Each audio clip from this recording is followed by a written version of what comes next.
reality of New York City basketball. Hard courts and rough play where no one invades your home turf, especially if your home is Madison Square Garden. With the New York Knicks own a 29-4 record, but intensity, intimidation, and brash attitudes have established the Knicks as one of the elite teams in the NBA.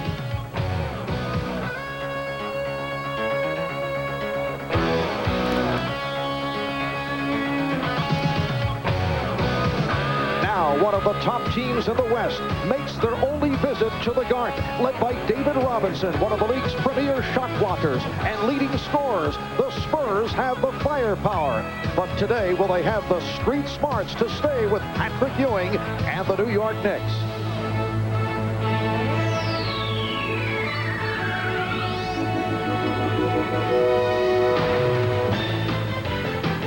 This is the NBA on NBC. Today, it's the San Antonio Spurs versus the New York Knicks. For the New York Knicks, it's a team record 30-second sellout. Better than 19,000 have turned out at Madison Square Garden for the first meeting of the season between the Knicks and the San Antonio Spurs. The Knicks have won 8 straight, 19 of the last 22. At 44-18, they have the best record in the Eastern Conference. They're a half game in front of Chicago. While San Antonio at 40-22, battling for home court playoff position. They're 4th in the West.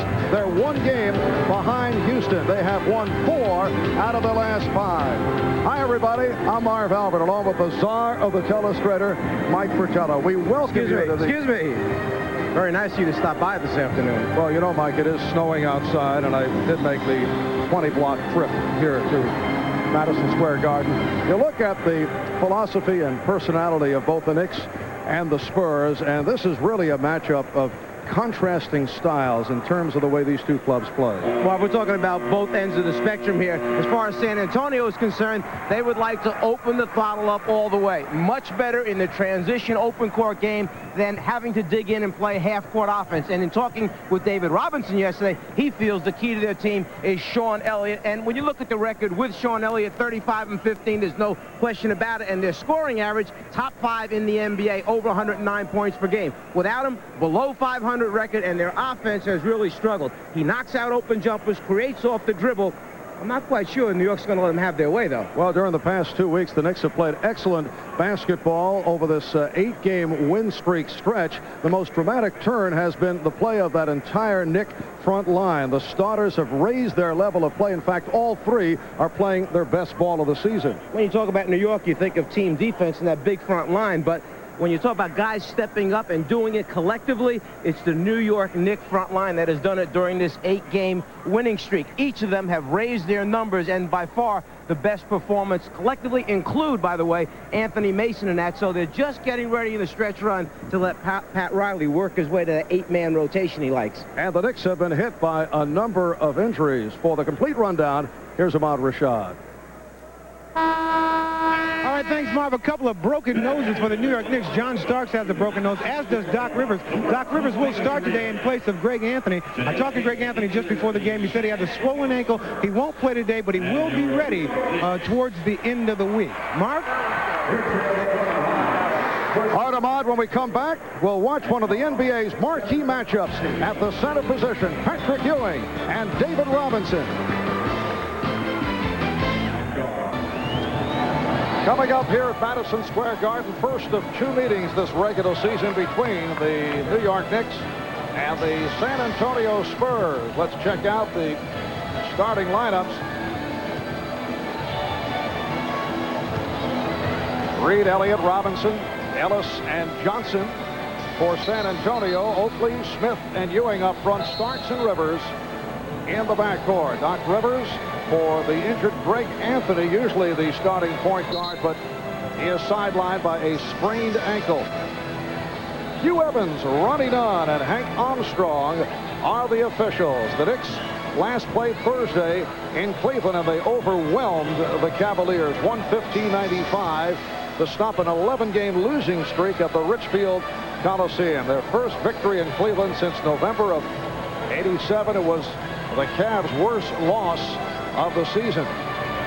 The Knicks with 8 straight wins, 19 of the last 22, while San Antonio second in the Midwest Division, a game behind Houston.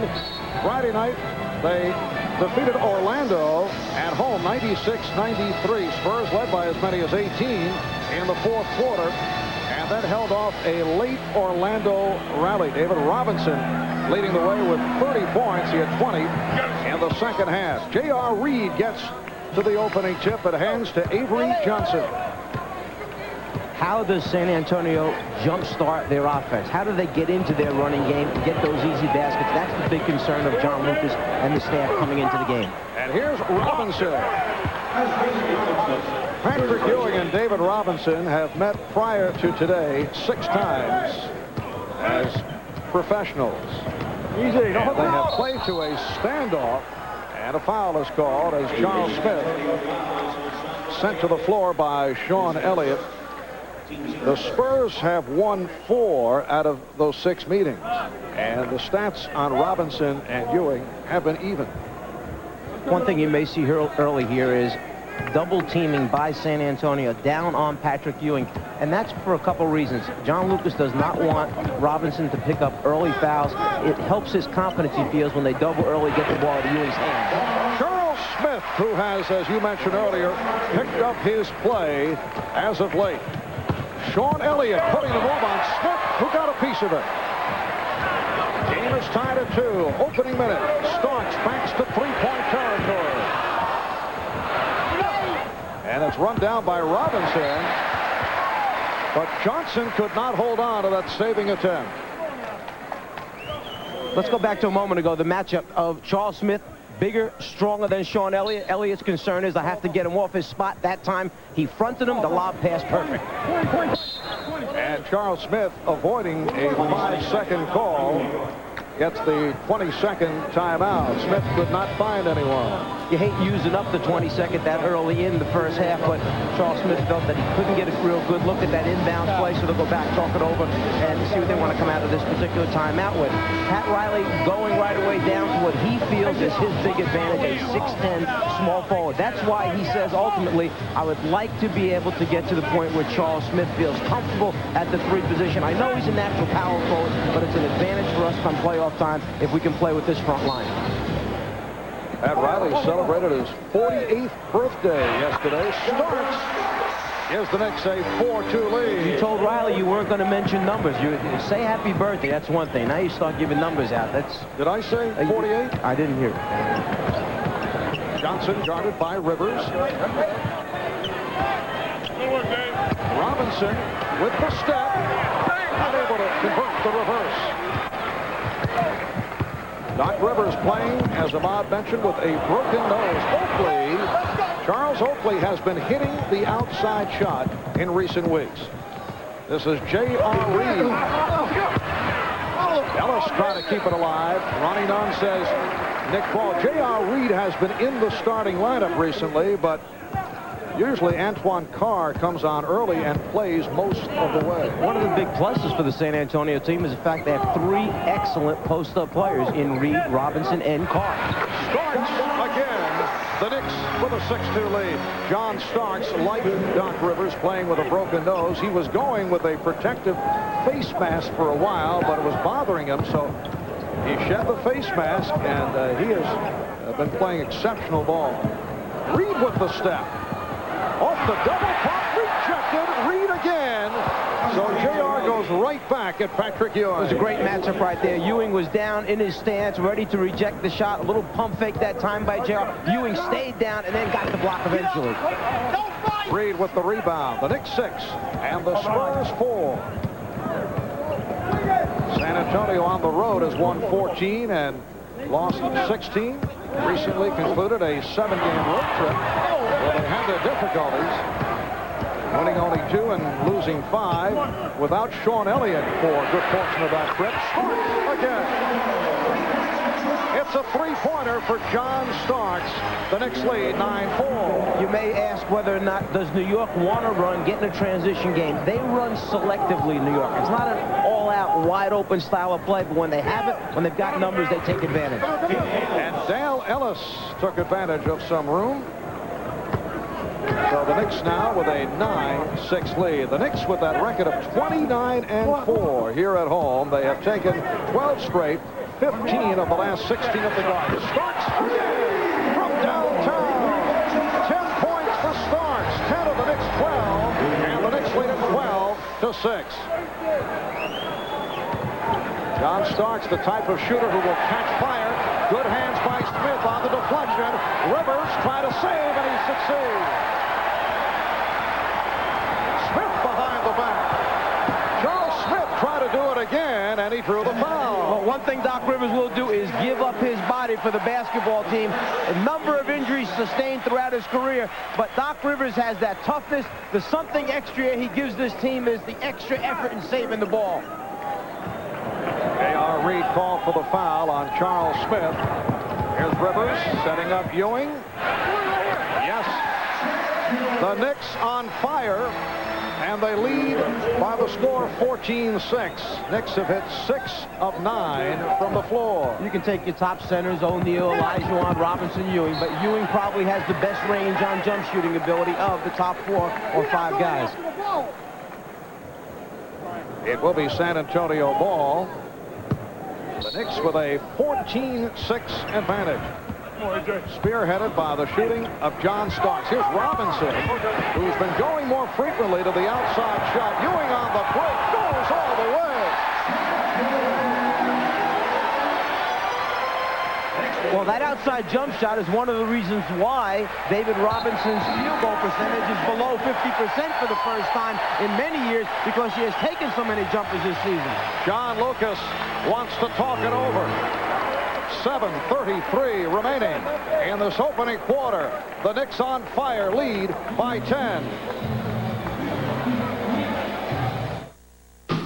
Hi, everybody. Hannah Storm at our Showtime studio in New York. Last night in the NBA, 5 games on the schedule, and the best one may have been in Miami. The surging Heat trailed the Cavaliers by 11 at the half, but came back to win 96-91. Glenn Rice had 27, Steve Smith 23, and Miami's won 11 straight at home. Cleveland drops 4 games back of the Bulls in the Central. Michael Jordan scored 47, despite sitting out the entire fourth quarter with the Bulls way ahead. Orlando broke a 5-game losing streak by winning at Denver. The Magic got 32 from Nick Anderson and 22 from Shaq. A couple of struggling teams, the Clippers over the Jazz. Utah is 4-10 since the All-Star break. And the Sixers losing streak reached 6 as they were routed by the Bucks. Right now, let's head back downtown and rejoin Marvin Mike.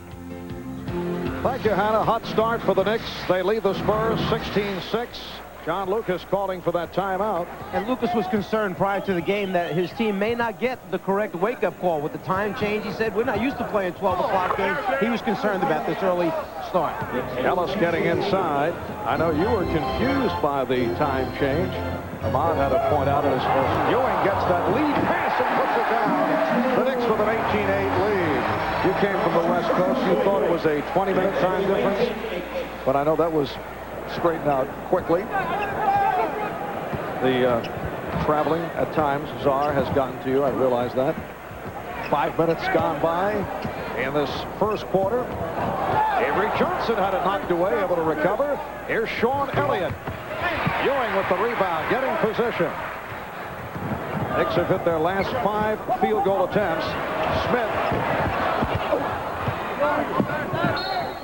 Last touch by the Spurs. You just see this New York team is much more alive, much more active than they were the last time we saw them. Oakley with the lob. Ewing wants to catch it and shoot. Instead comes down, gets a good base, and finishes that way. This team has a lot more confidence now than when we saw them last time against New Jersey, where at that time they were sluggish, they were not sharp. Everything seems to be working right now for New York. At their worst portion of the season, they were blown out 2 straight games by Detroit and then New Jersey. Oakley off the boards, and a loose ball foul is called. It's on Ellis. Charles Oakley getting the position on Dale Ellis, who grabbed for him. 13 foul committed by San Antonio.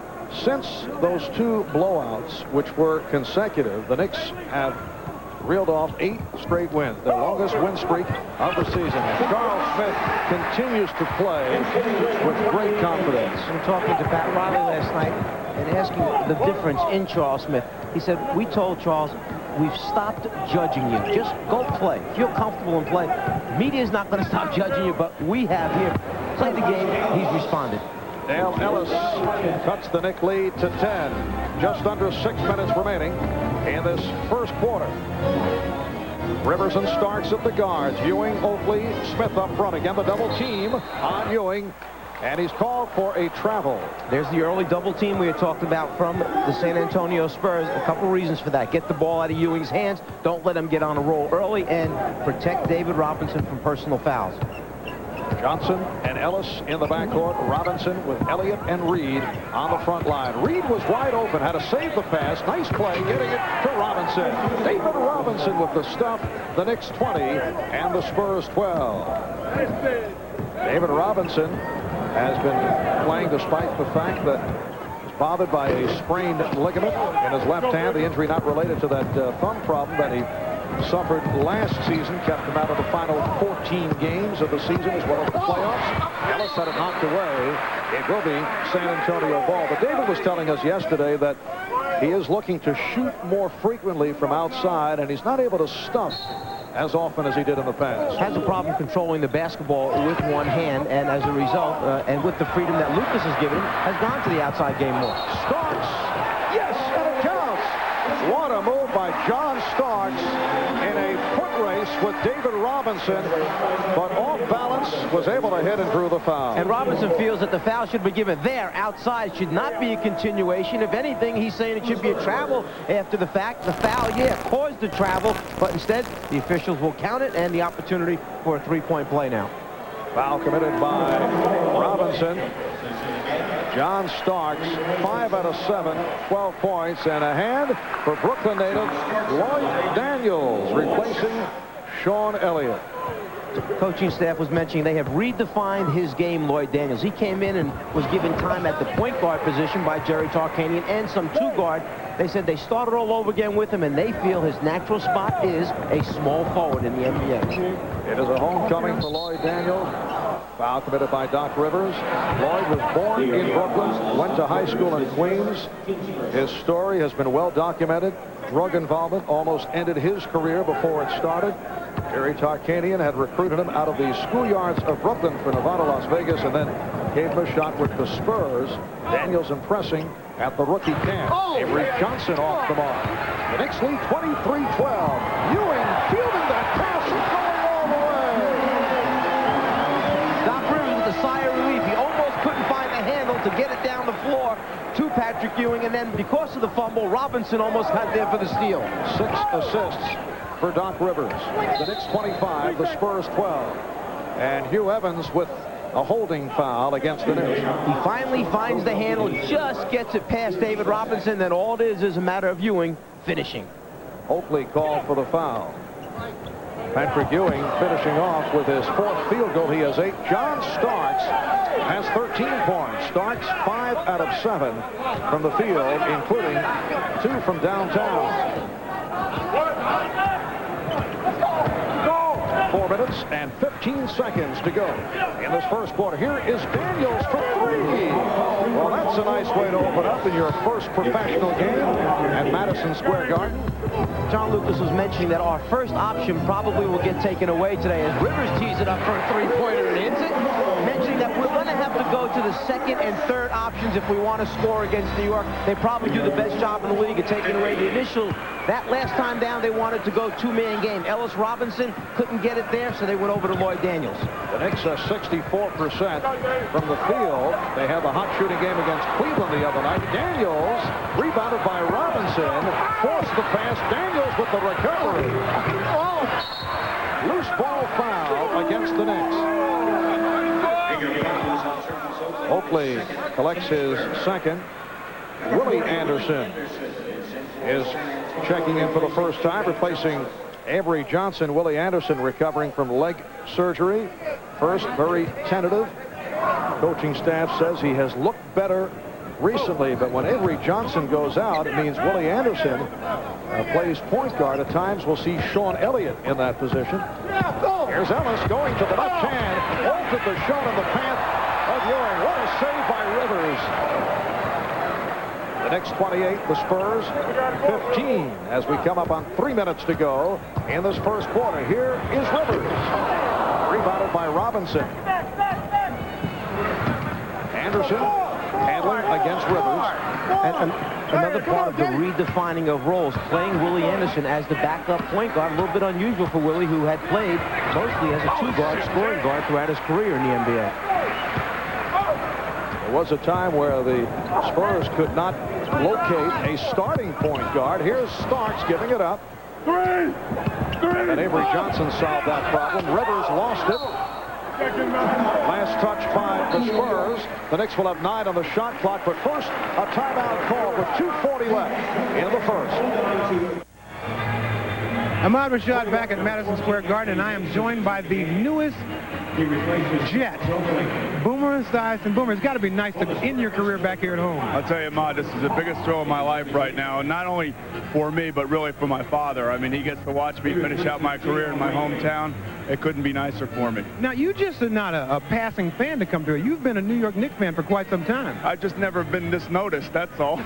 But, yeah, you know, I grew up with Willis Reed, Dave DeBusschere, Bill Bradley, Walt Frazier, Earl Monroe, all of those guys. So, you know, I'm a very big Knicks fan, and right now, Patrick Ewing's my guy. All right, you're going to be my guy because we're going to be watching you when you come back with the Jets. Okay, All right, thanks. back to you, Marv. All right, Ahmad, yes, Boomer. With a homecoming, coming home to East Islip. Patrick Ewing now with 10 points, and the Knicks have doubled up on the Spurs. They lead 30-15. Boomer Esiason, now a member of the New York Jets. And the foul call against the Knicks as Ellis made the slice down low. Foul on Starks.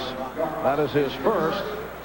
John Lucas took over the San Antonio Spurs from Jerry Tarkanian back in December, and San Antonio won 15 of 17 under Lucas.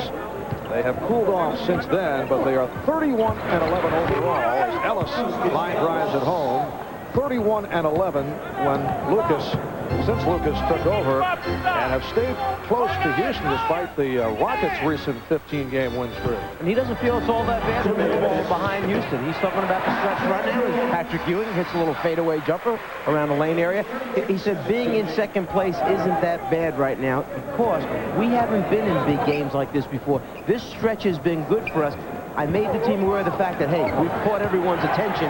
Now we got to go get these big games. Charles Smith with another terrific play defensively. He was stopped by Anderson, but another Knick deflection. Here's Tony Campbell for Charles Smith, who leaves with 4 points, 2 blocked shots. And I know how you coaches love deflections. I was just going to mention that's a statistic very big with the New York staff. They keep a stat on how many pieces.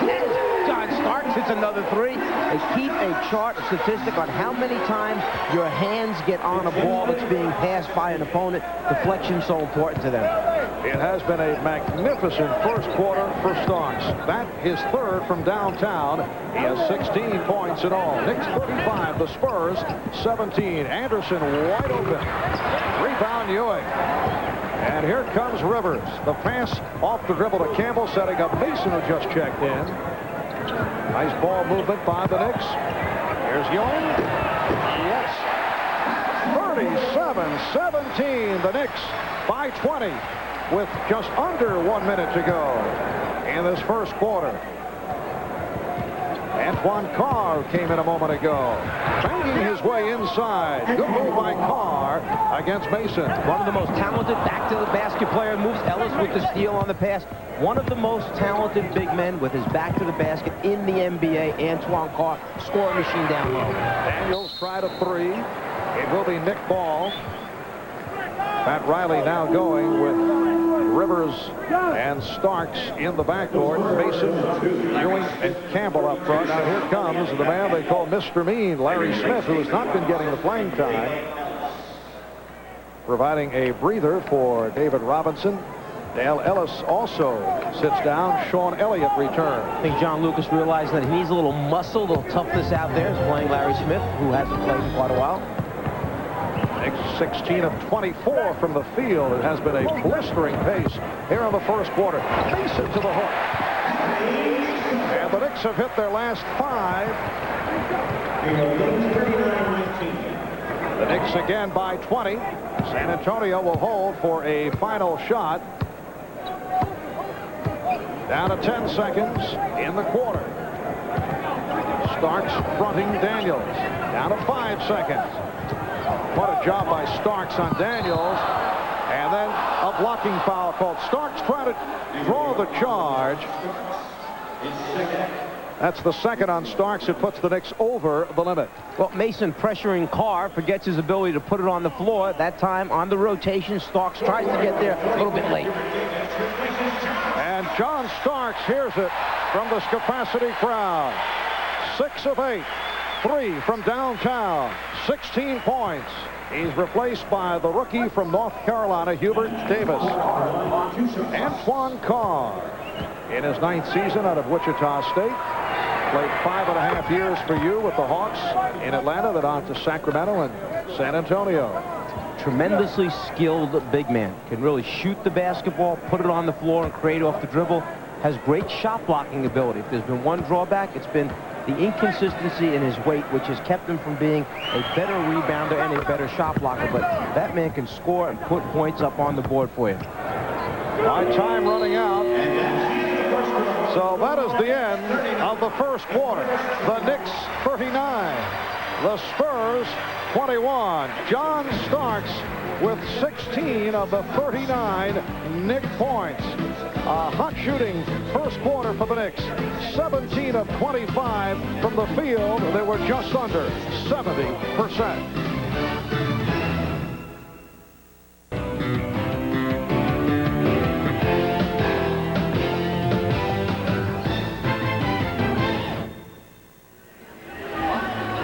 Well, Pat Riley has to be delighted with what he saw in the first quarter. That stat is right on schedule. The Spurs only 9 of 24 from the field, while the Knicks 17 of 25, 39 points, most points in a quarter by the Knicks this season. The previous high, 38 against the Bullets back on March 12th. And in this 8-game winning streak that New York has had, both things have worked hand in hand. The defense has remained consistently good and maybe gotten even a little bit better, and their offensive productivity has really increased. Doc Rivers with 8 assists and 2 steals in that first quarter. Feeding Ewing. They collapse on Ewing. Goes to the drop step hook. Rebounded by Carr.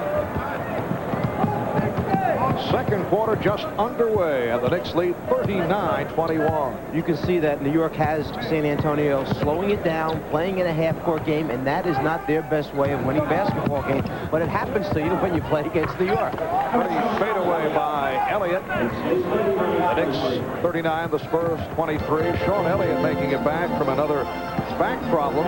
Earlier in the year it was the lower back. Now, as he was telling us yesterday, the middle portion of his back, and they really missed Elliott when he was out of the lineup. Rivers passing on the 3. Campbell. And a loose ball foul. Smith with a push. And Doc Rivers always gives it that little extra as he hits the floor. There's Larry Smith with the indication that he took an elbow from Rivers. Doc with a flair for the dramatics, making sure that, look, Doc was around Bill Laimbeer for a long time in those confrontations, Atlanta versus Detroit, and took a lot of lessons from Bill and how to catch the officials' attention. Well, putting the onus on Bill on this one. Giving him credit. Credit. It is point of view. Patrick Ewing sitting down. Charles Smith has come on. Charles with a post-up move. Rebound swept by Elliott. Daniels being played now by Rivers.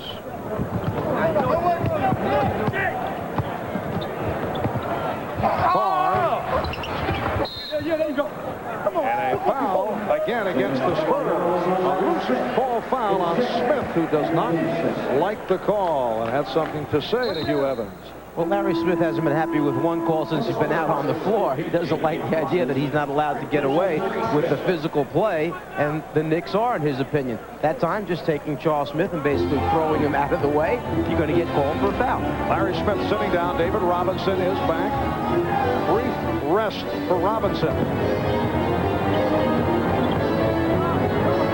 Rivers for 3. Yes.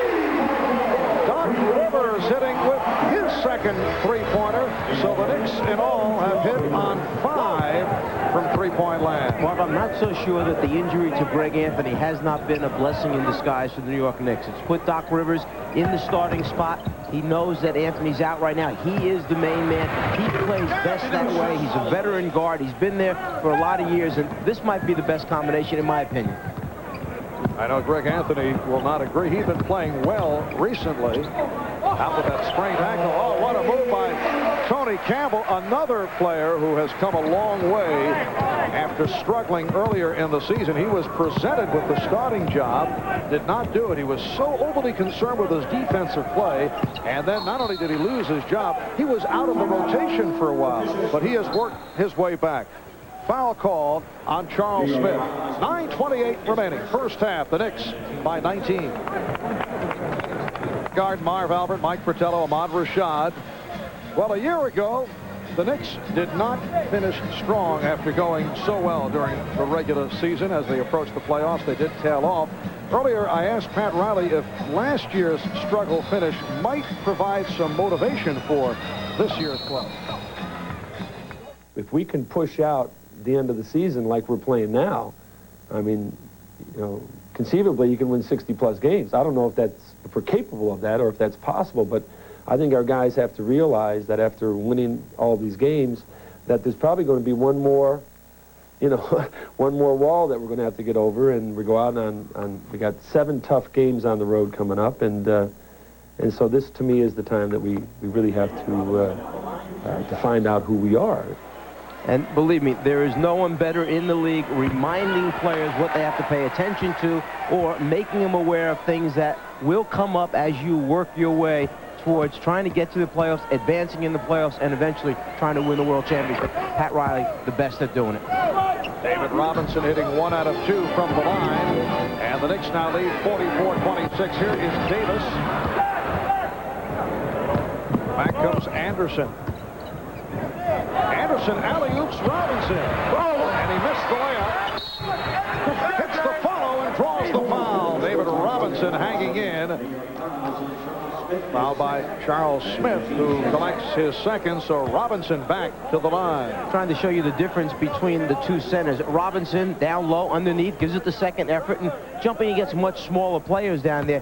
He goes to the line almost 10 times a game, about 9.5 times a game. Ewing, who shoots that jumper from the corner a lot, only gets to the line about 6 times per game. So the advantage, Robinson, in number of free throw attempts. The Knicks lead is now 15. 3 minutes gone by in the second quarter.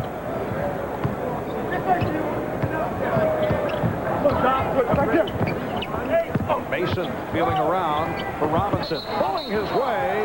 Won't count. Offensive foul on Anthony Mason. Avery Johnson reporting back, replacing Willie Anderson. Mason trying to find the opening in between the seam of the defense that was trapping back. A little bit too much force. David Robinson. Robinson trying to steal, nearly picked it off. Davis with the recovery. Here's Smith with room. Charles Smith is in 3 out of 5. He has 6 points. The Knicks at 61% from the field here in the first half. Sometimes I think you forget that Charles Smith likes to face up and shoot jumpers, and he's pretty good at it. You see the size differential. You want to get him down low all the time. That's not always the best for him. And Von Carr with the change of pace dribble. Loose ball foul on Carr. Now Patrick Ewing and John Starks make their return. Well, to this point, Patrick Ewing, 14 points, 13 minutes. David Robinson, who has come on the last couple of minutes with 8 points in his 14 minutes of play. Davis and Starks now the backcourt, so a new combination for the Knicks with Ewing, Mason, Smith up front. Smith looking to post up again on Elliott. Whips right by him, but not able to finish it Nice off. little change of pace that time. It looked like he was going to pull back and shoot the jumper. Instead, he went to the basket. Good play. Ewing broke up that handoff attempt by Johnson. Charles Smith had Sean Elliott starting to rise out of his defensive stance, anticipating the jumper was coming. Instead, dropped that shoulder, turned the corner, made his offensive move. Nice changeup that time. This is a San Antonio team that has dramatically changed its look from a year ago. Sean Elliott comes into a 15-point lead. Of the 12 players on the Spurs playoff roster last season, only 3 currently on the active roster. David Robinson, Antoine Carr, Sean Elliott. It has been a major overhaul. Ewing with 16. Same can be said on the part of the Knicks. Dave Checketts, Ernie Grunfeld, and the Knicks front office have done a superb job in changing the look of this club, and at the same time, they've improved it. Well, let's go back to the beginning of the season. Both teams struggled offensively. 9-11 start for San Antonio. The Knicks a slow start as well. A lot of new players. Patrick Ewing was called for that foul, his first. We'll take a break. Timeout has been taken.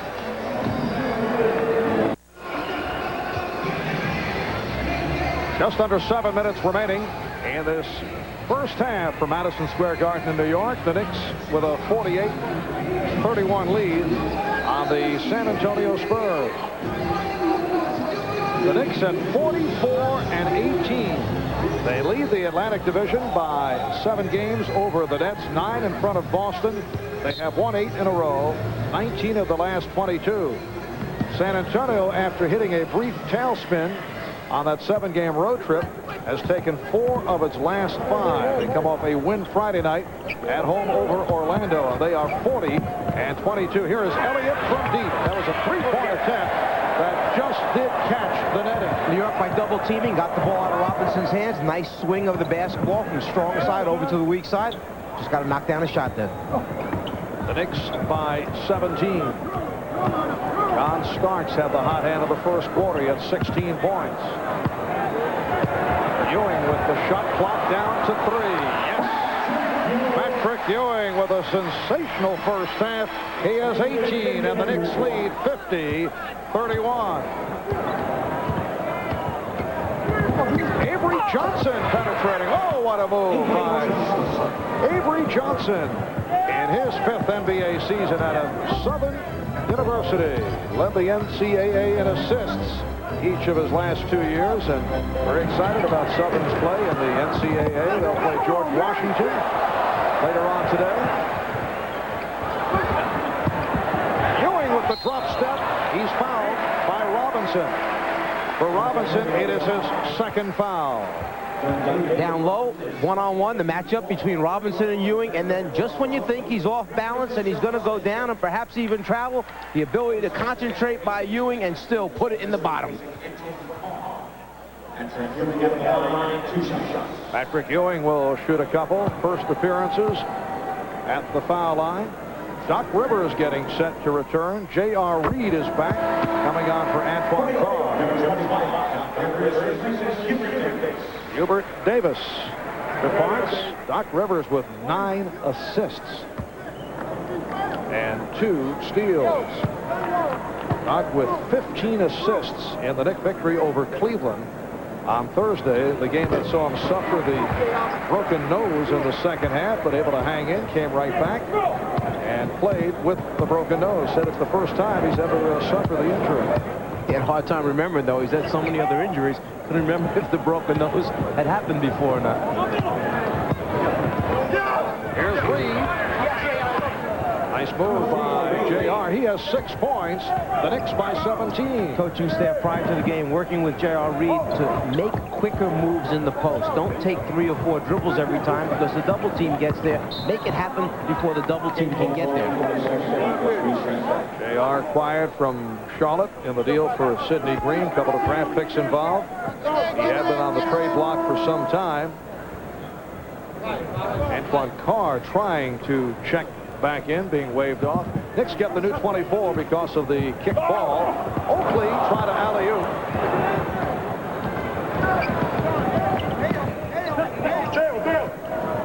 Ellis passing on the 3. Oakley missed time. Reed gets it back to Ellis. Now from 3-point territory.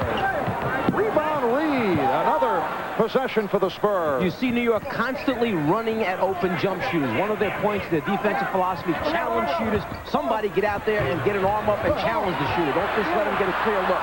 Ellis. Well, the Knicks continue to challenge. Spurs keep getting it back. Not able to hit, although they are upset. They felt that fouls were called.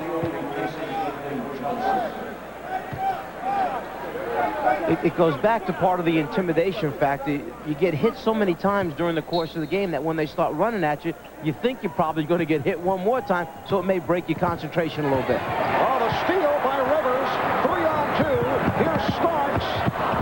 Good play. Robinson came over and made the block. Actually, I think John Starks at the end was trying to shovel the pass to Patrick Ewing, who was filling the right lane, the deflection that time. And there's the steal, the reach in by Rivers, who has one of the best pair of hands in the NBA at coming up with those type of things. Knicks 52, the Spurs 35. 4 minutes, 15 seconds remaining in the first half. The call against the Spurs. Ellis for the offensive foul. That is his second personal. And San Antonio has tried to wear out that post-up by Dale Ellis. Dale Ellis, coming out of college, a natural small forward, has a few inches on John Starks, a few pounds on. They have gone to that post-up. Starks has done a good job of fighting that post-up situation. Ewing, one of his favorite moves.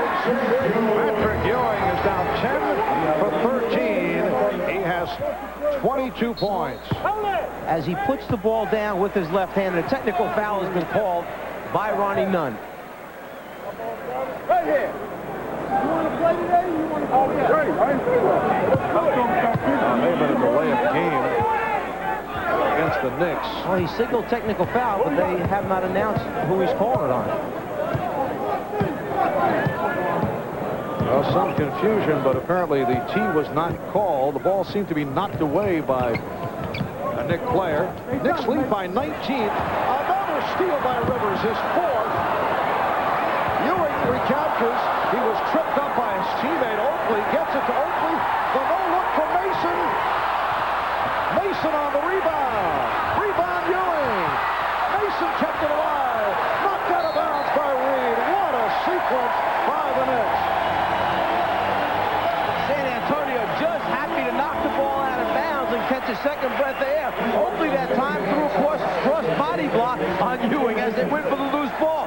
Almost to pick up by Rivers. Now it's just a matter of keeping it alive. Here's the cross body. Oakley takes down Ewing. The Knicks still come up with the basketball. Just a matter of trying to get the second and third shot opportunities. San Antonio just trying to get it out of there so they can regroup once again. Well, Mike, you're right. Apparently a double technical was called by Nunn on J.R. Reed and Charles Oakley. So it was not a delay of game, but there was no announcement, no clear-cut indication, but the czar was right on it. I appreciate you recognizing that.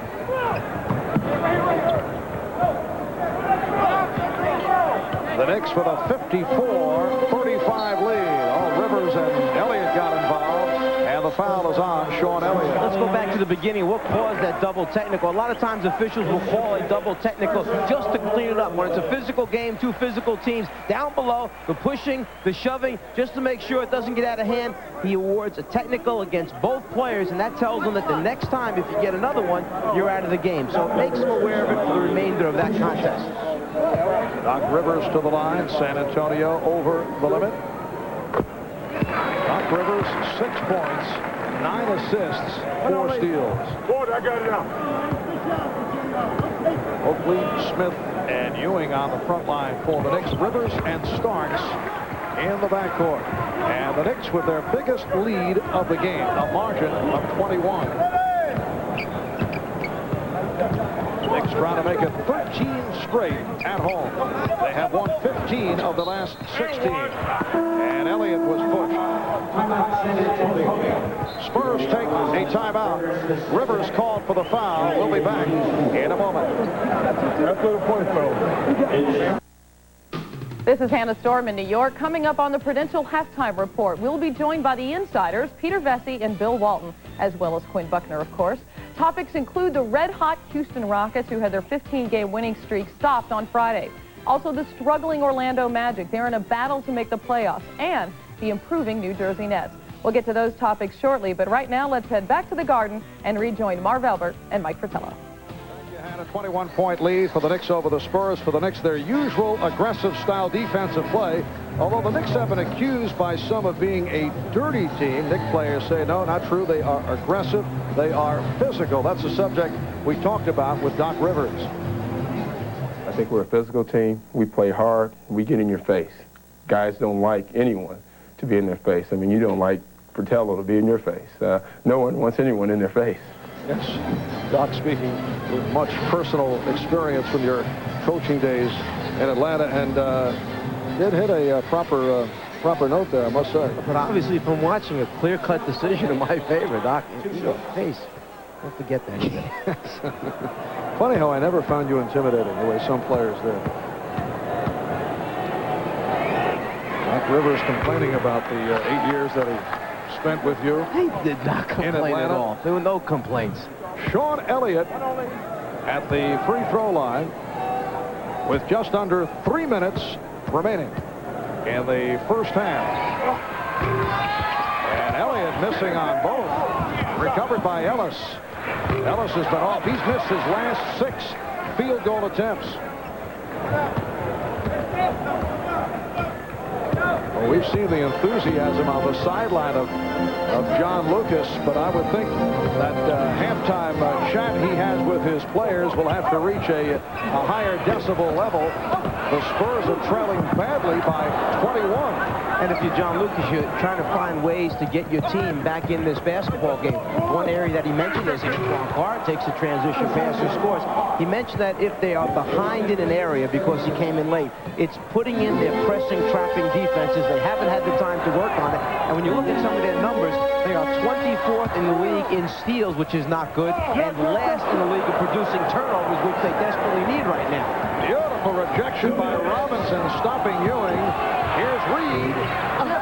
So the Knicks now lead 56-39. If there is any phase of the game that the Knicks have been vulnerable against, it has been the occasional trap, the occasional press that teams have turned on and off against them. Not a good shot by Ewing. The Knicks lead is now 17. The problem is not every team has the type of player that can go out there and extend the defense and play full court and take advantage of it. Those that can have caused them some problems. This team hasn't worked on it enough to be effective, perhaps. Christmas night in Chicago, we saw the Bulls come back against the Knicks.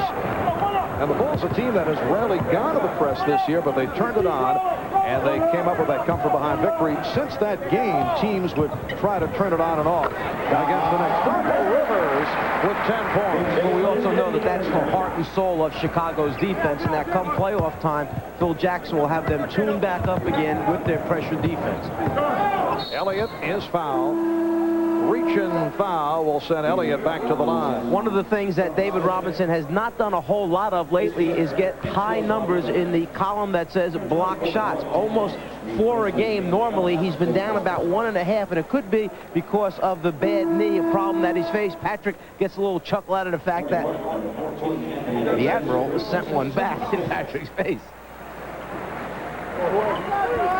David Robinson, Patrick Ewing, teammates on the U.S. Olympic team in Barcelona this past summer.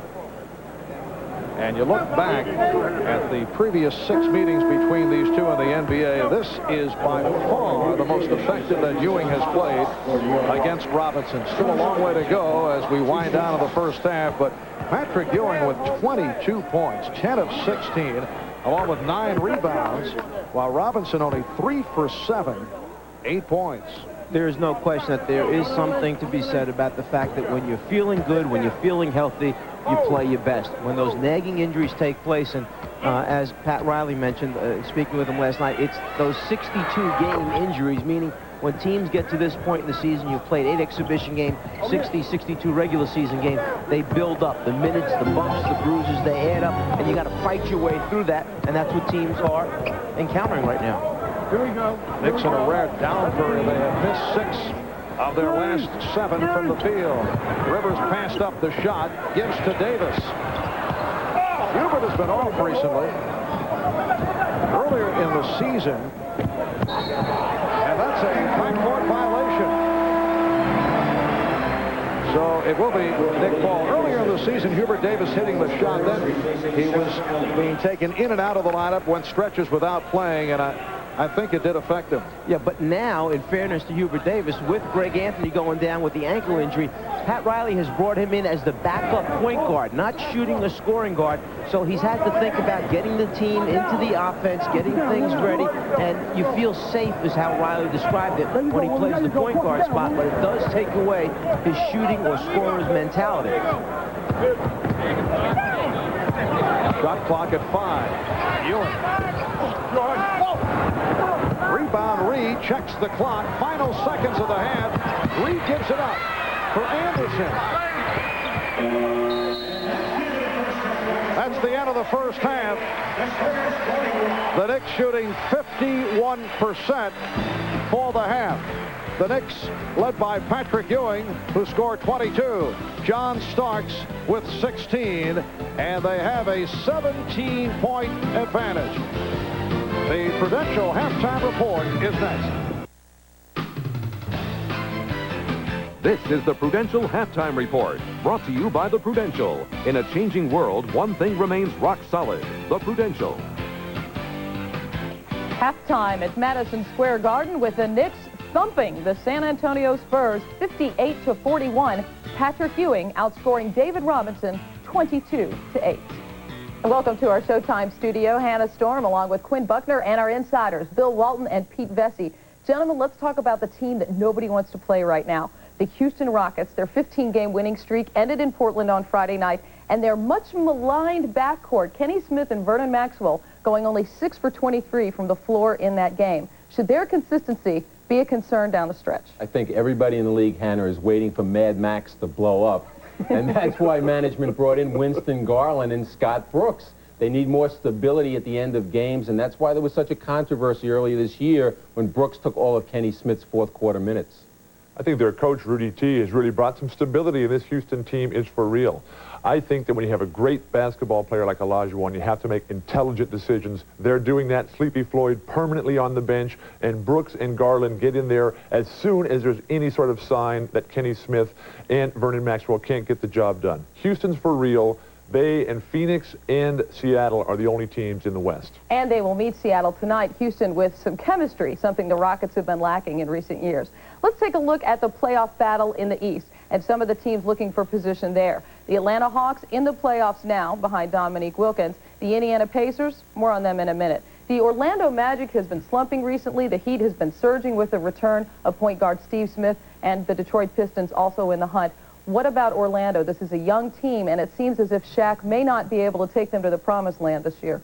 I don't believe they should try to make the playoffs. They need more players. The Magic made a huge mistake when they only got draft choices for Stanley Roberts in that trade. And Shaq, as great as he is still carrying a very hapless team, a team that rivals the Dallas Mavericks, our colleagues' new team here. 2 wins in a row. Well, but let's stay on Orlando. I don't agree that they shouldn't try to make it, but the facts are, with Shaquille as young as they are, they don't have any veteran leadership on that team. And at this time of the year, when things start falling apart, you need somebody who's been through this to know to pick guys up and move them along. And I really think that's starting to hurt them, particularly now with Scott Skiles going out for 4 or 5 games. Well, they could benefit from a brutal road trip that the Indiana Pacers have coming up. They have a very tough week ahead as they head out west to play Phoenix, Utah, Seattle, Denver, and the LA Lakers. I think what they're going to do for that trip, they're going to sign Ann Myers to a couple 10-day contracts. Who's going to take care of her baby? Don Drysdale. Okay, a team that's been playing well, the Boston Celtics. They have won 7 of their last 9 games since putting Sherman Douglas back in the starting lineup almost 3 weeks ago. Sherman Douglas, you may recall, is not Bill Walton's favorite point guard. I think what they need to do is get into the lottery, get some new young blood in here, and play those young players. But Jerry West, a 6-time loser in the finals, he has his ultimate revenge against the Boston Celtics. How's that? Saddling them with Sherman Douglas, with that big contract. I don't know Bill, you know, that's his job. You know, I don't pretty much know Bill. I pretty much don't care for him either. If the Celtics are happy with being at the bottom of the playoff ladder, things have fallen further than any of us could possibly dream in Boston. All they are able to do is win games because of a scheduling quirk that puts them against the bottom teams in the league. The only teams that they've been able to beat in the Western Conference on the road this year have been Dallas, Golden State, the Lakers, and Denver. Don't look for the Celtics to finish strongly and make a playoff run. I'm just glad there's another person here beside myself that misses Bob Ferry. Oh, guys. The team that the Celtics are scheduled to meet in the playoffs as things stand now are the New Jersey Nets. But the Nets have some business to take care of beyond making the playoffs, that being Drazen Petrovic, who will become a restricted free agent after this season. Chris Dudley, who's starting at center right now, is an unrestricted free agent. Is this going to be another Terry Mills fiasco, or are the Nets going to be able to hold this team together? It will be if they have the same owners. I mean, they've got to go out and they've got to overpay these guys right now, give them the money that they should have given Mookie Blaylock and Mills before the rating parties are finished after the summer. We got two problems here. We got Petro, who wants $4 million per year for 4 years. We got Dudley, who wants a 5-year contract at $3 million per. The Nets are offering Petro 3.2 just this past week per year. Dudley, they're offering $2 million a year. But it's not just a matter of money, with Petro at least. Petro feels that Chuck Daly has not really given him any assurances that he's his guy. Every time that he reads a story about who's the best European player in the NBA, Daly is saying it's Marciulionis. Speaking of European players, Drazen Petrovic's fine success this season has inspired a fellow Croatian, Toni Kukoc, to finally take that jump and take a shot at the NBA. Now, the Bulls drafted him in the second round of 1990. Jerry Krause has coveted him for years.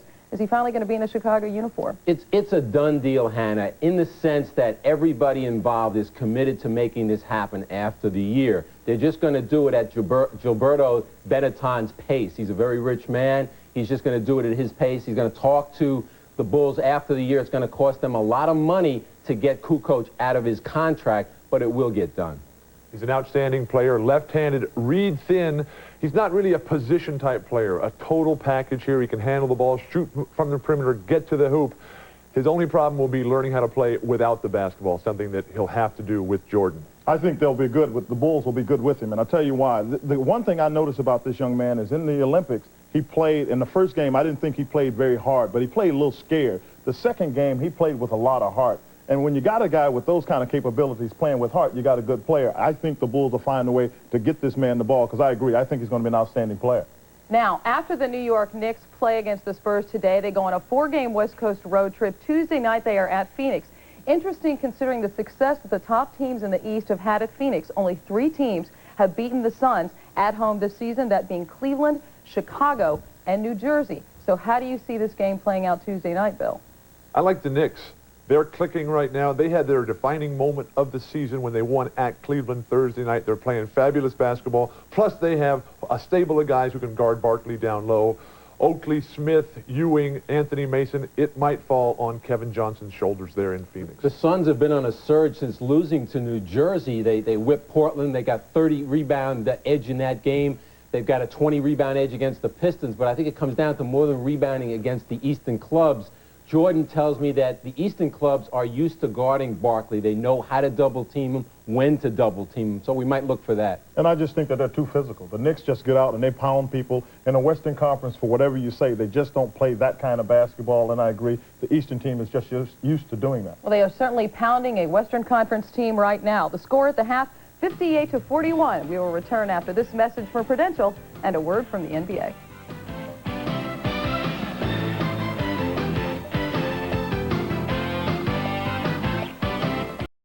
Not a pleasant first half for the San Antonio Spurs. Let's go over to Ahmad, who has Spurs coach John Lucas with him. All right, thanks, Marv. John, I guess first we talk offensively. You guys not really were able to get into your run-and-gun game. We were awful. We were awful.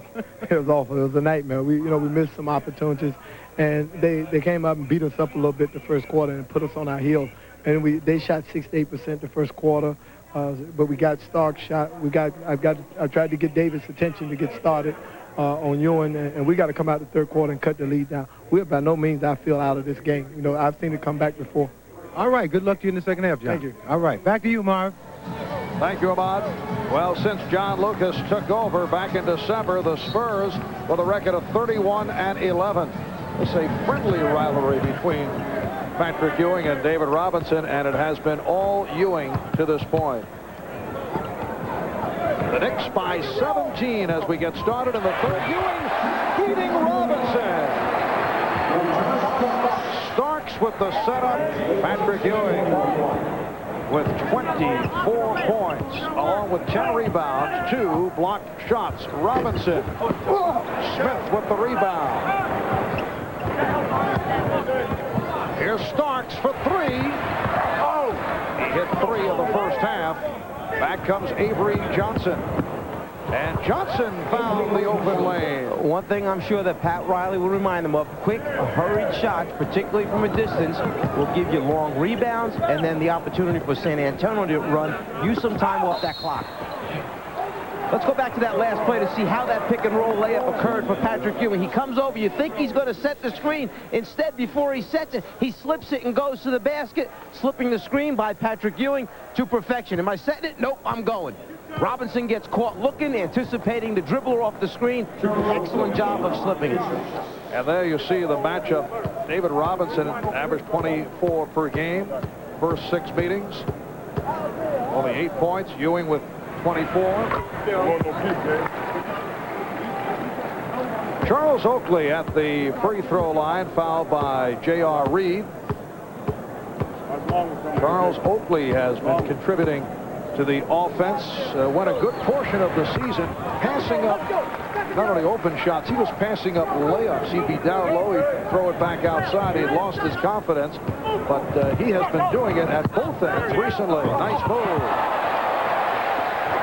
Another Knick rejection. That's 3 for Ewing. I think Charles Oakley has done nothing but want to fit in here as he tees up another jumper. He wants to fit in, be a part of the team and the team's success. And with all the new players, trying to understand what is my particular role. Doc Rivers told us that before the game, that he didn't know how long it would take before this team gelled. Oakley now understanding when it's time for him to shoot, when time to just rebound. And Oakley was able to free himself up for the layup. And that was the time to shoot, obviously. So the Knicks match their biggest lead of the game. It's a 21-point margin. Minute and a half gone by in the third. Here's Reed. J.R. Reed just getting it over the outstretched hand of Patrick Ewing. The Knicks 64 and the Spurs 45. The Knicks with 8 straight wins, 19 of their last 22. Oakley rejected. Oakley pops it out. Shot clock at 6. Ewing. Rebounded by Elliott. Spurs have won 4 of their last 5. They concluded their recent 7-game road trip, longest in the team's NBA history. Oakley on the foul. With a 2-5 record, bounced back with wins at home over Dallas and Portland. Beat Orlando on Friday night. Let's go to a quick look at Oakley, who is setting his screen. His man switches out, and he goes to the basket for the easy score. Defense thinks he's switching out. Oakley goes, layup. And Hugh Evans with a call against the Knicks. Oakley. Check that. Smith picks up his 4th.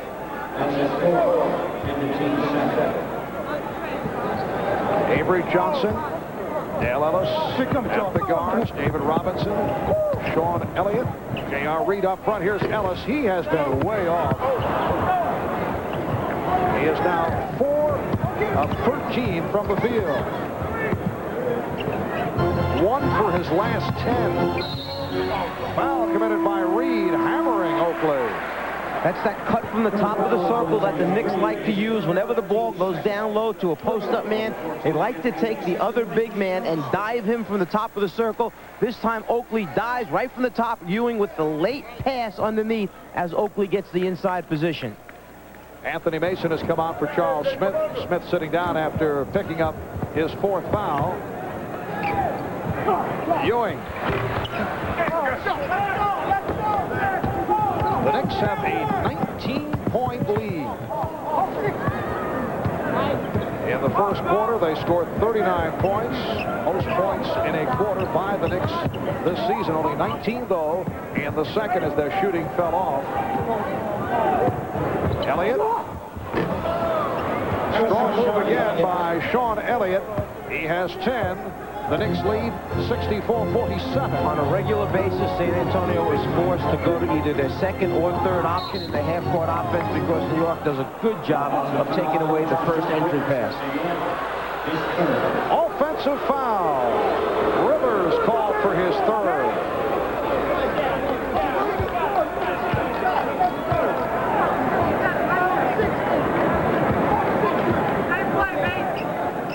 So 3 apiece on Rivers, and Oakley. Smith has 4. Elliott with the head fake. Same isolation created again to try and take advantage of Elliott's ability to beat his man off the dribble. And another foul. Lots of whistles here in the early going of this third quarter. Blocking foul on Robinson. That is 3 on Robinson. Ewing with only 1. Doc Rivers a little upset. He heard the whistle and passed off instead of hearing the whistle and at least trying to get a shot attempt up where he would have gone to the free throw line for 2 free throws. Mason played by Elliott. Here's Starks from downtown. Yes. John Starks with his 4th three-pointer. He has 19. He's hit 4 of 6 from three-point territory. The Knicks lead by 20. Robinson swinging in. It counts and the foul. David Robinson going glass, and he'll head to the line. John Lucas had mentioned that he tried to capture Robinson's attention and make him aware of the fact that you've got to get more involved. You've got to go after Patrick Ewing. He has tried to get Dale Ellis off, and basically John Starks came out and gave Ellis a pretty good facial to start the game off in the first quarter, and Ellis has not been able to recover. Robinson eventually got himself on track, and they're trying to get him going here at the beginning of the second half. Foul committed by Doc Rivers, his 4th. Robinson has been off at the foul line. The Knicks lead 67-49. So Hubert Davis has come on for Doc Rivers, and with Greg Anthony sidelined by that sprained ankle, could be a problem. Rivers with the 4. Here's Oakley. Yes. Although it will not be a problem as long as the Knicks continue to shoot the way they have been going, and now lead it by 20. Robinson. And again, the rebound handled by Oakley. 7 rebounds for Charles Oakley.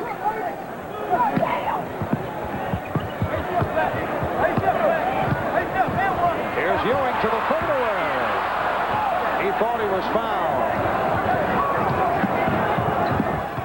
Notice how quickly Starks pushes right out on Dale Ellis. He has such a quick release. You can't give him any room at all, or the shot will be up. Johnson with the fake. Got bottled up. Ewing with a steal. And he may have stepped out. Timeout has been called, though. 6:48 remaining in the third.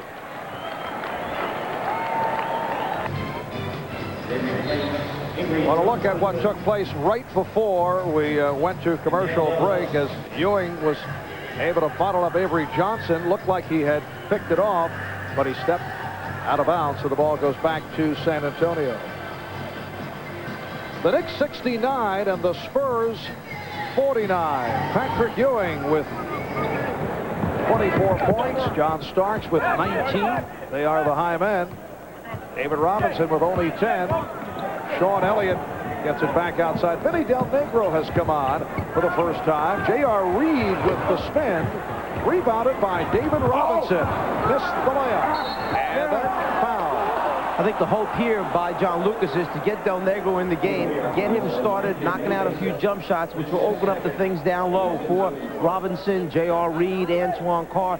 Del Negro can extend the defense and get you back behind the three-point line. He's taken him out of the point guard position. I'm talking about John Lucas has taken him out of the point guard spot, which he basically was the starting point guard earlier in the season, and moved him over now to the off guard or in the shooting guard position, but has not played him very much recently.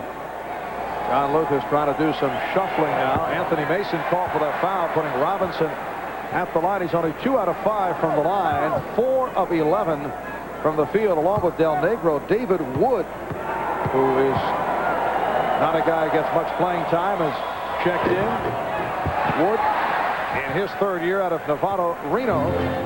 John Lucas has mentioned that one of the things he finds out with David Wood is when he puts him in, he wants to try and leave him on the floor for extended minutes, meaning 12, 13 straight minutes. That's when he seems to be most effective. Now, when you're down this many points, I don't know if you can afford to do that. Patrick Ewing with a nice move. Double pump. It's David Wood. Played in Spain last year. Played a couple of games with the Bulls several years back. With Houston for a full season. It will be San Antonio ball. Patrick Ewing, a little show, put it on the floor, get yourself into a different area, and then even duck underneath at the end to get the good look at the front of the rim. The Knicks have their biggest lead of the game. A margin of 22. Halfway through the 3rd quarter. Elliott backing Starks. Now here's help.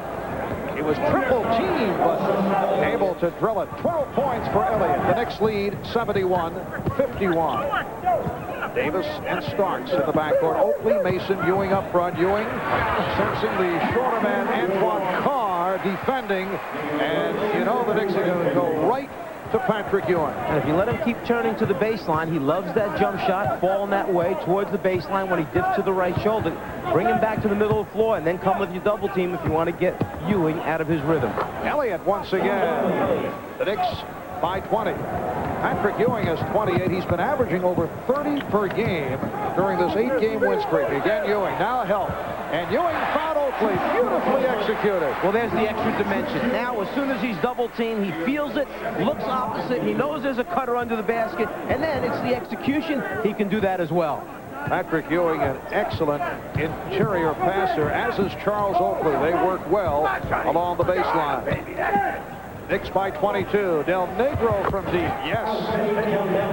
Vinny Del Negro, who played in Italy last year, MVP of the Italian League. As Mike mentioned, has not been getting the time recently. Mason with a power move. No resistance at all by the Spurs. Unusual. Normally there would have been a couple more passes to the Knicks offense, but Mason felt right away that he could take Wood off the dribble, put a little move on and loved it at the end. Mason with the steal. Starks for Oakley. The Knicks are feeling happy right now. They know they've got it. First pass shot, that's unusual unless you really feel good about yourself. The Knicks extend to a 24-point lead. 4:08 remaining in the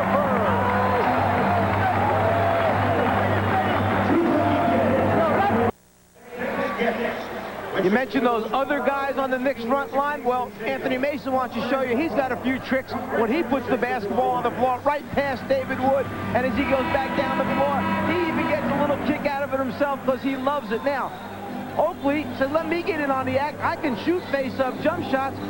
Oakley celebrates on his way down the floor. Everybody's in the act right now for the Knicks.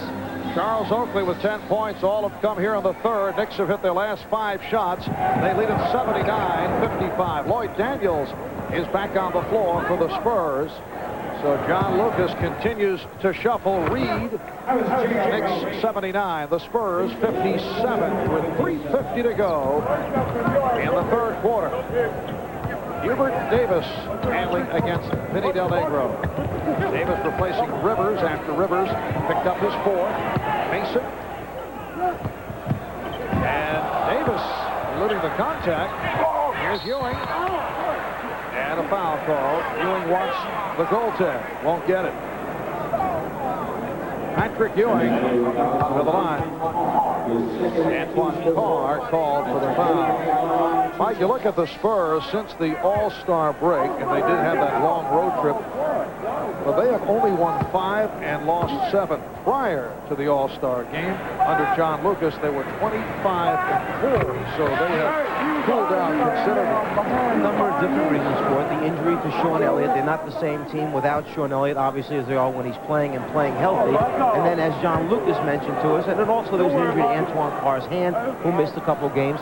But as Lucas mentioned, the winning streak prior to the All-Star break caught everybody's attention in the NBA. Suddenly, we were a big game to every team we played against, and now we're playing teams that are playing for different reasons, different agendas, home court advantage, positioning come playoff time, or even to make the playoffs. And he said, our team has to learn how to deal with this, how to react to these big games.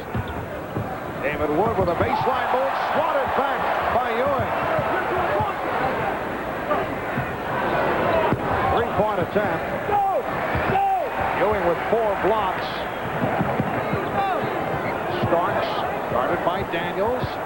That last no call by the officials was a good no call as Starks tries to knock out his jump shot. The reason being the ball was below the level of the rim. Yes, it was coming down, but it was below the level of the rim already. They did right by letting it go. And the officials conferring on that deflection out of bounds. Hugh Evans saying that he had the better angle last touched by the Spurs. Mason will inbound.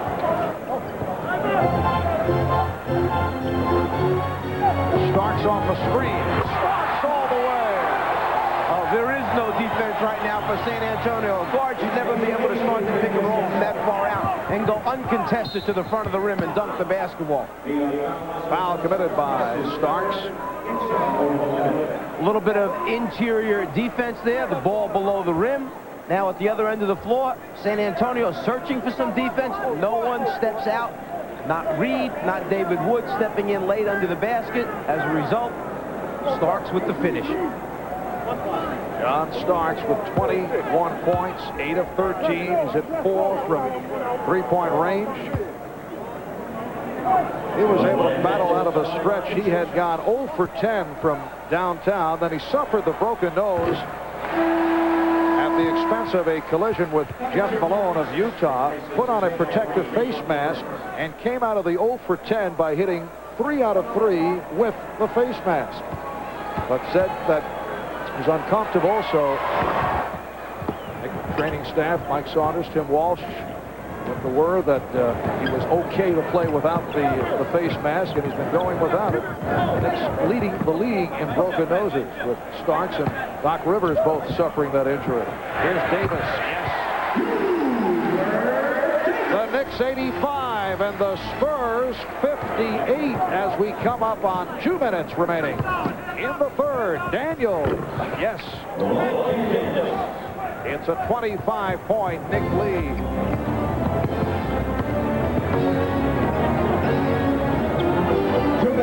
Hopefully. And Wood gets to it.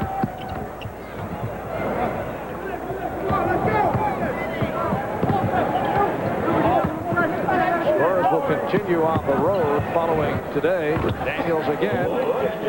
Tuesday they play at Cleveland. Wednesday at Minnesota. Today the first of a 3-game road trip. Then Friday back home for Utah, while the Knicks head to the west.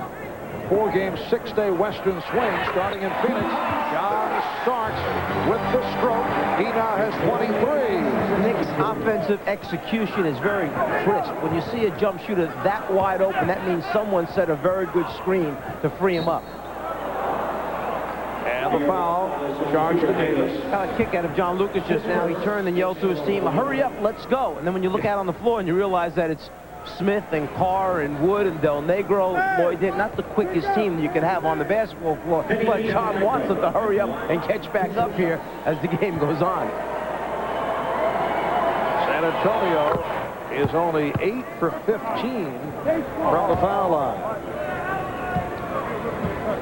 Vinny Del Negro.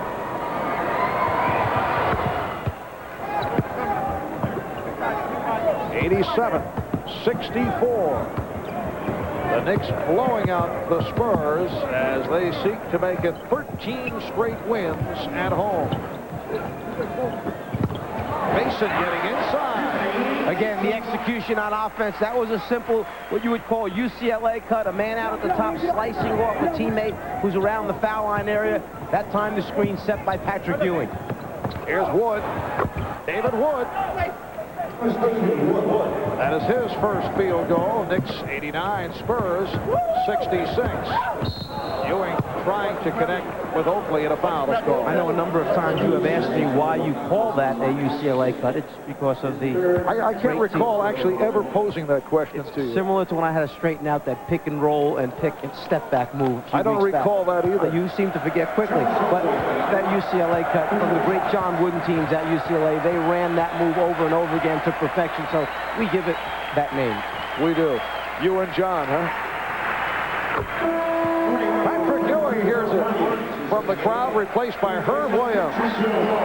Patrick Ewing, 30 points, 12 rebounds, 4 block shots. 43 seconds remaining in the third quarter. The Knicks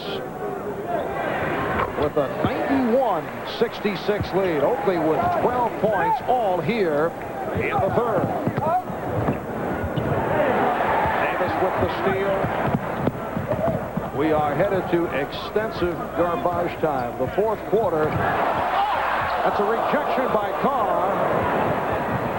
And here's Daniels. So the Knicks now lead 91-68. As this third quarter heads to conclusion. Down to 10 seconds. Pat Riley yelling it out, making sure they understand he wants the last shot of this third quarter. Herb Williams finding Anthony Mason. There is the last shot. The Knicks 93, the Spurs 68. And the Knicks will hear it from this capacity crowd as we head to the fourth quarter. Patrick Ewing with 30 points. John Starks with 23. And the Knicks with a 93-68 advantage. We'll be back after these messages and a word from your local station.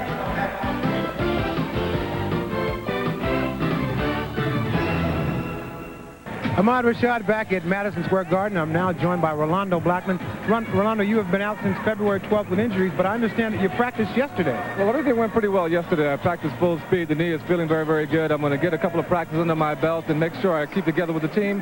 And we'll see in a week or so. I hope to be back. So you think you'll be back in just a week or so, huh? Well, I hope so. I'm making sure I make my run for the playoffs and help this basketball team do a very good job. All right, thanks a lot, Rolando. Marv, as the Knicks get stronger, Rolando's going to be back. All right, Ahmad, yes, Rolando has been on the injured list with a grade 1 sprain of the right knee and a sprained right ankle. On the subject of being back for the playoffs, San Antonio with a key injury. Terry Cummings has been out with that injured right knee, the result of a summer pickup game. And Mike, he's in the final stages of rehabilitation.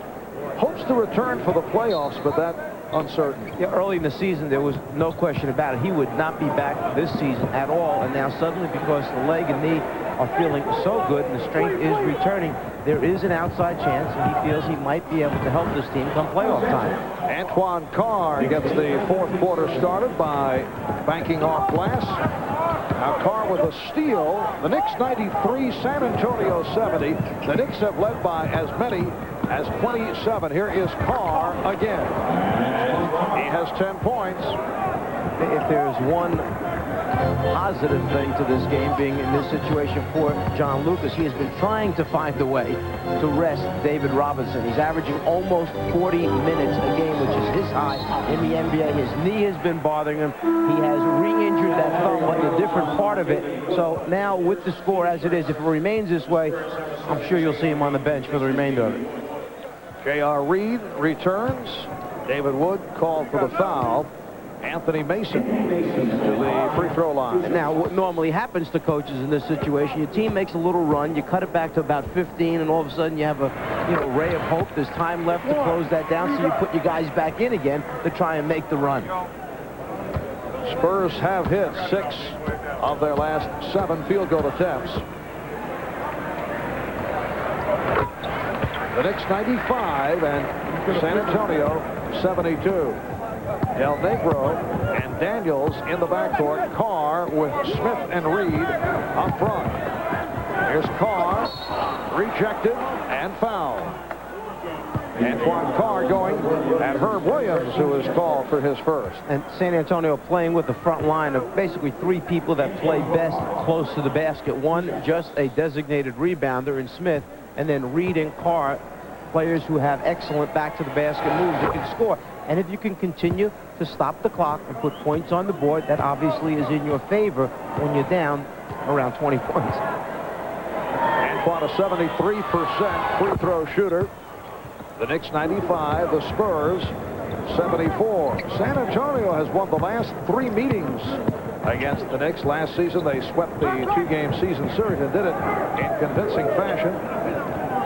They'll meet again early April in San Antonio. Here's Starks going to the right hand. Williams with the rebound. Herb Williams has been a crowd favorite here in New York. Done a nice job in coming off the bench, replacing Patrick Ewing. Starks with fake. Starks on the recovery. The Knicks 97. The Spurs 74. Starks with 25 points. Daniels feeling around for the defender Starks. Lloyd Daniels. Oakley with that bullet pass to Davis, setting up a 2-on-1. Del Negro got a piece of it to break it up. Timeout taken. 9:51 remaining in the game.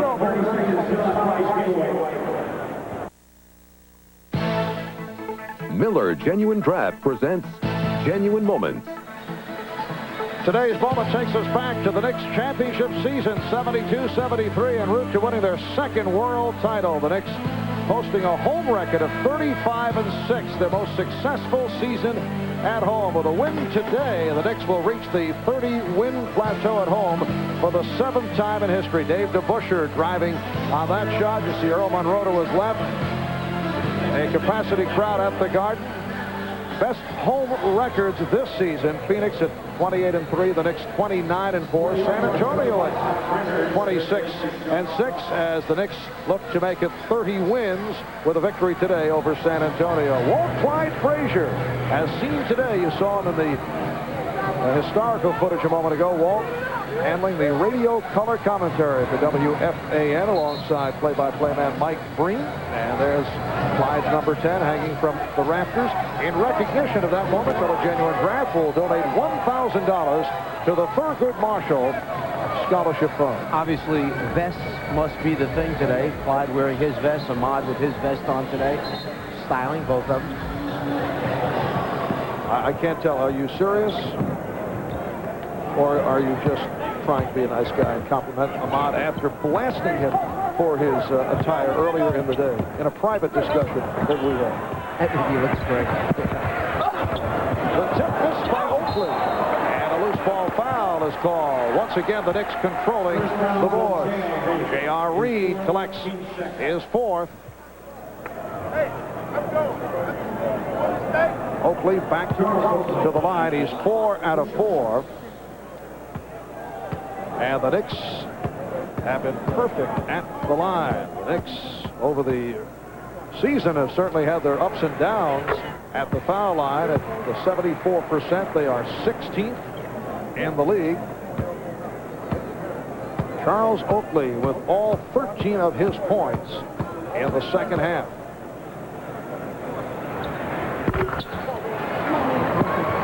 The Knicks 99 and the Spurs 74. Sorry, you mentioned David Robinson sitting it out to rest with David bothered by injuries as of late. Played only 28 minutes. Robinson, 10 points, 9 rebounds, only 4 of 11 as opposed to Ewing, who has done it on 13 of 23 from the floor.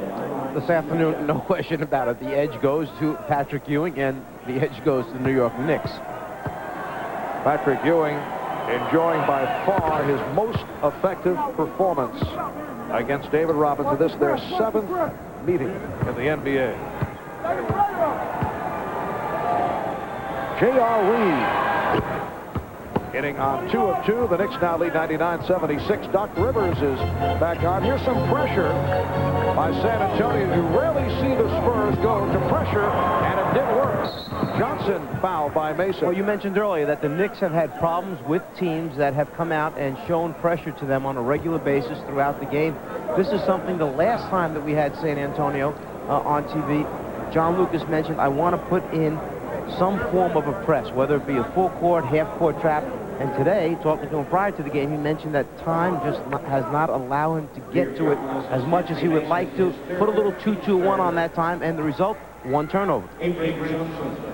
John Lucas, the #1 pick in the entire draft back in 1976, selected by the Houston Rockets. Played 14 years in the NBA. You're going to see the little 2-2-1 press, which basically winds up being in a square shape form, which produces the steal and leads to the opportunity.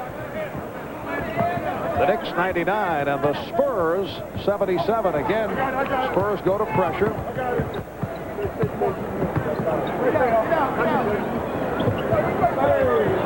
Reed on a switch guarding Hubert Davis.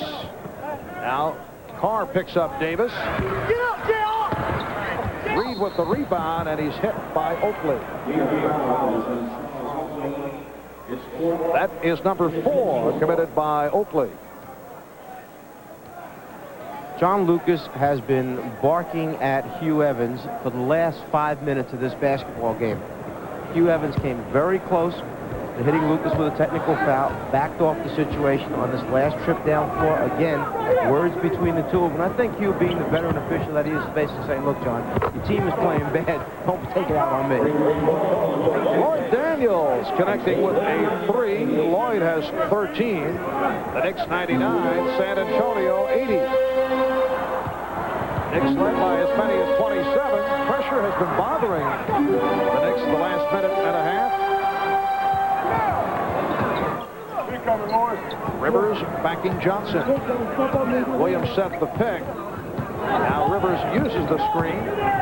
Goes to the jumper. Yes.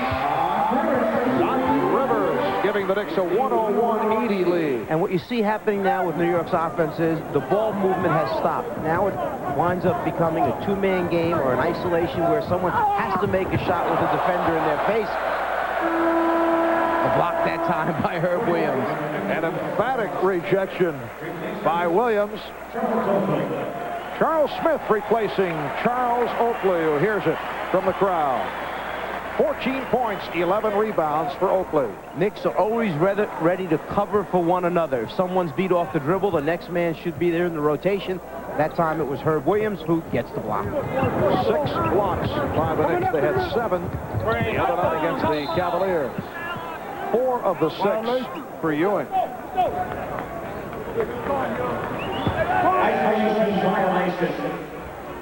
Hugh Evans with the call. Illegal screen. Now apparently one of the Spurs set the pick along the baseline. You're not allowed to step out of bounds to go screen a defensive player. If you do that, they call an illegal screen, and it's a turnover. The old Detroit Piston play. They were able to pull off successfully along with several other Detroit credit. Do I hear that coming back now? Sounds like Herb Williams with the spin. So the Knicks lead 103-80. Was that a play that you designed along with John Wooden?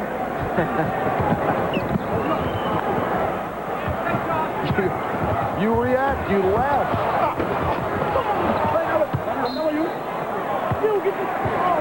And last touch by San Antonio. Touching a nerve. Has to be mentioned with John Wooden. Sam Mack, rookie from Houston, signed as a free agent. Now comes on for the first time from the University of Houston. Last year as a senior, averaged 17 per game. Guy who does not see much playing time. Crowd is now chanting for Bo Kimball as Hubert Davis penetrates. When it's going bad and teams know that it's just not one of those afternoons, that the game is just not in their grasp, then what happens is you have a tendency where everything breaks down. That's the second layup that we've seen by New York where no one has even come to contest the player driving to the basket. J.R. Reed. The Knicks 105 and the Spurs 82. Bo Kimball, who has emerged as a crowd favorite, has played in only 6 games as a New York Knick, came over in the trade from the Los Angeles Clippers in that Charles Smith, Mark Jackson transaction. Here's Rivers. Doc Rivers, 5 out of 7, 14 points, along with 9 assists. You mentioned Bo Kimball, a crowd favorite. It was the same way in Los Angeles with the Clippers. A very likable young man who the people are hoping gets a chance to play, and that he will step up and play well when given the opportunity. Larry Smith with his first field goal. The Knicks 107. The Spurs 84. 5:45 remaining in the game. Knicks on their way to making it 9 straight wins. And they'll continue the home win streak. They'll make it 13 in a row. 3-point attempt missed by Davis. Smith with the save. Mason is fouled. And a timeout is called. The Knicks 107. The Spurs 84.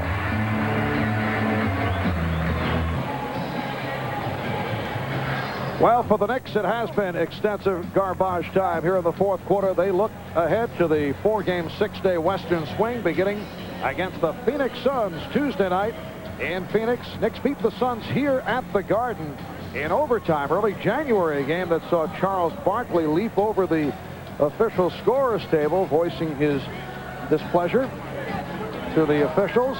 The game in Phoenix followed by games at Utah, at the Los Angeles Lakers, at Golden State, and then back at the Garden week from Tuesday to face the Sacramento Kings. After this afternoon's game, the Knicks have 7 remaining games at Madison Square Garden.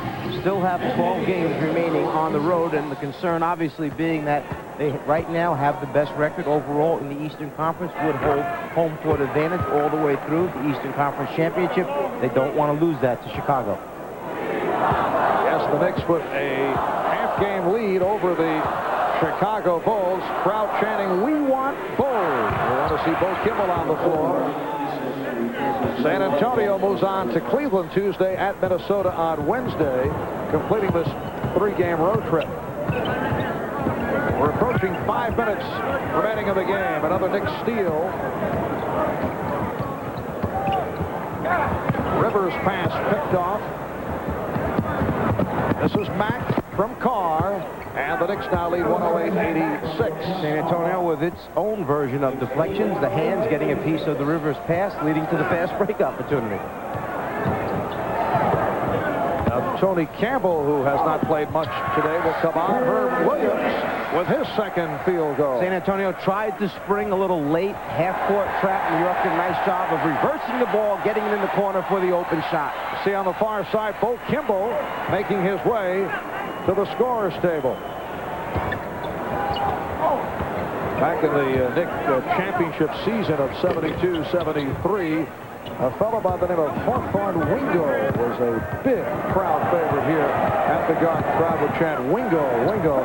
And over the years around the NBA, there are always favorites of the fans who are at the end of the bench.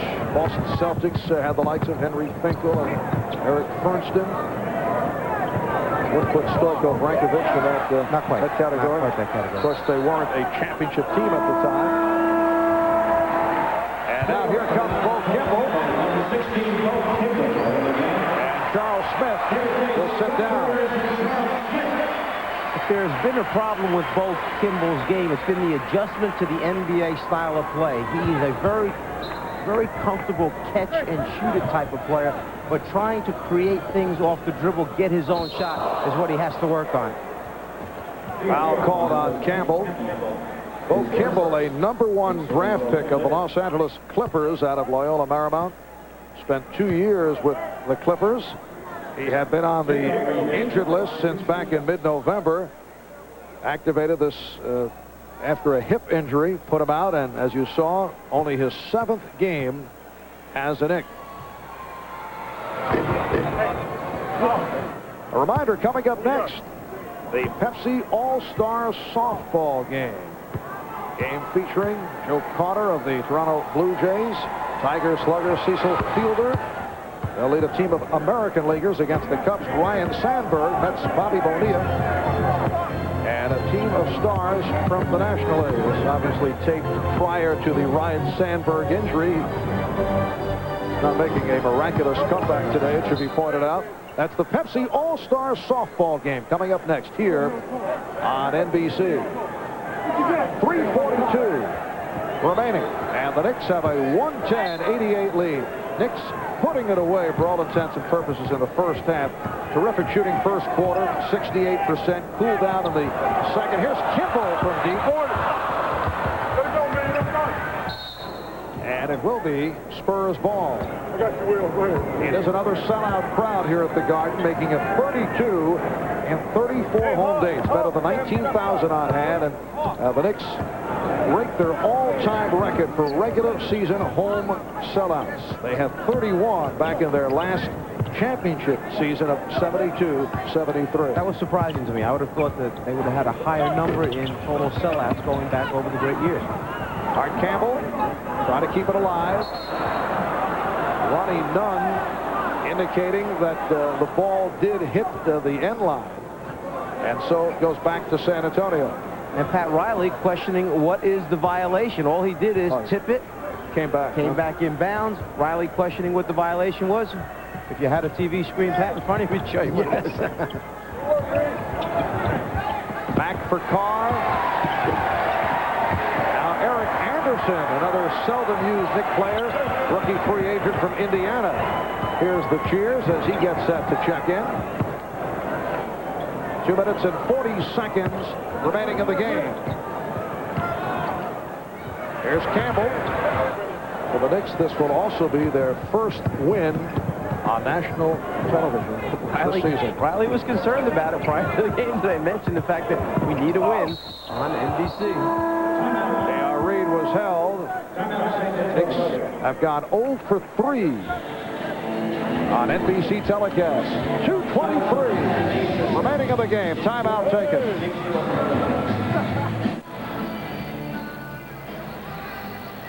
I'm sure that John Lucas will be very happy at this particular point in the game to see that a flagrant foul has been called on Anthony Mason as he collars J.R. Reed. So they will shoot the free throw attempts now and also get the basketball back. John Lucas probably would have liked it. And the back of Anthony Mason's head. Nice sculpture work done there. Very creative. I was saying John Lucas probably would have appreciated that call back somewhere in the first quarter to clean things up. So now San Antonio will maintain possession. Knicks 110 and the Spurs 89.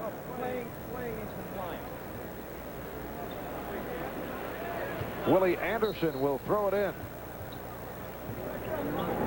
Jim, you got a fine blood. The Knicks making it 2 straight convincing victories. Played exceptionally well and beating Cleveland at the Coliseum in Richfield on Thursday night. And they blow out the Spurs here this afternoon. I don't think that Pat Riley's not hoping that with this unit on the floor for New York that maybe San Antonio picks up a few points. Bo Kimball trying for the 3 because Riley understands that they still have to return to San Antonio April 4th down there playing the Spurs, and you know Lucas will remind them of the final score. And the Knicks have had their problems playing in San Antonio in recent years. Del Negro. The Knicks 110 and the Spurs 92. Anderson stripped by Reed. This is Mack. Air ball handled by Smith. So Mr. Mead, Larry Smith, with his second field goal. I'd like to thank our producer, John McGinnis, director Andy Rosenberg, our statistician, Mr. Stats himself, Elliot Cow. We come up on a minute remaining in the game. Hubert Davis goes to the finger roll. The Knicks 112 and the Spurs 94.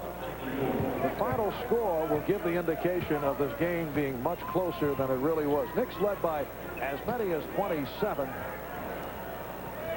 It has not been a contest in the second half. Oh, Kimball with the one-handed rebound. You never had the feeling that San Antonio had a way of stopping New York from executing their offense, giving themselves a chance to get back in the basketball game. Too many easy scores for the Knicks. And the Knicks will add on to their longest win streak of the season. This will be 9 in a row. Their longest winning streak since they won 9 straight back in December of 1989. Reed had it knocked away by Kimball.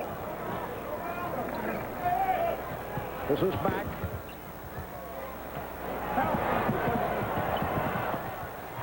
Tony Campbell. El Negro. 15 seconds remaining. Drive, penetrate, kick out to Larry Smith. Not a whole lot he's going to do with it out there. High point men for the Knicks. Patrick Ewing, 30 points, 12 rebounds. John Starks, 25, 14 apiece. A piece for Oakley and Rivers. J.R. Reed with 16. Make that 18 to lead San Antonio. Sean Elliott with 14. Larry Smith called for the foul, and Eric Anderson will go to the line with 0.6 of a second remaining. Anderson playing in only his 12th professional game. He is 7 of 8 from the foul line.